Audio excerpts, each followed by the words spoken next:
Pneumonia, pneumonia आपकी lower respiratory tract का infection होती है। इससे पहले आपको मैंने कॉमन एंड कोल्ड बताया था, तो कॉमन कोल्ड जो होती है वो अपर रेस्पिरेटरी ट्रैक्ट की डिसऑर्डर होती थी, इन्फेक्शन होती थी, पर ये निमोनिया आपकी लोअर रेस्पिरेटरी ट्रैक्ट का इन्फेक्शन होती है। अब इसके रीजन क्या है, कॉज क्या है? तो इसका रीजन पहला हो सकता है कि बैक्टीरिया इन्फेक्शन की वजह से हो सकता है। इसमें से जो दो बैक्टीरिया हैं बहुत इंपॉर्टेंट है, एक आपका स्ट्रेप्टोकोकस निमोनिया, दूसरा है आपका हीमोफिलस इन्फ्लुएंजाe। ये दो ऐसे बैक्टीरिया हैं जिनकी वजह से निमोनिया हो जाता है। तीसरा काज हो सकता है कि वायरस की वजह से हो जाए और फंजाई की वजह से हो सकता है। तो अब इसमें होता क्या बेसिकली, इसको हम देखते हैं। ये रही आपकी रिस्पिरेटरी ट्रैक्ट, जो उसे हम निकालते हैं लंग्स एल्वलाई, जहां पे आपका गैसेस चेंज होना है। इस वाले रीजन में गैसेस एक्सचेंज होता है, पर इसकी बैक्टीरिया की वजह से या फंगस की वजह से या वायरस की वजह से क्या होता है, यहाँ पर फ्लूइड की मात्रा बढ़ जाती है।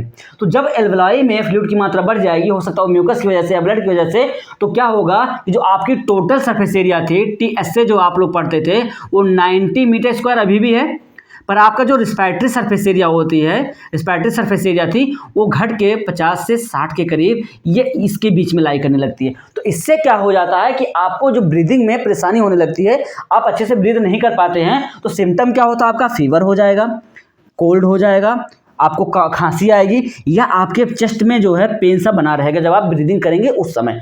अब इसका जो सबसे ड्रॉबैक क्या होता है कि जब निमोनिया होता है तो उसकी जो इसमें जो आपकी इम्यून सिस्टम होती है वो बहुत वीक पड़ जाती है। अब जब आपकी इम्यून सिस्टम वीक पड़ जाएगी तो आप और भी डिजीज से ससेप्टेबल हो जाएंगे, बहुत सारे डिजीज से आप क्या हो जाएंगे, ग्रसित हो जाएंगे। तो ऐसे कंडीशन में निमोनिया तो रहता ही है, उसके साथ और भी डिजीज आपको हो जाते हैं। तो इसका सबसे बड़ा जो है ड्रॉबैक यही होता है।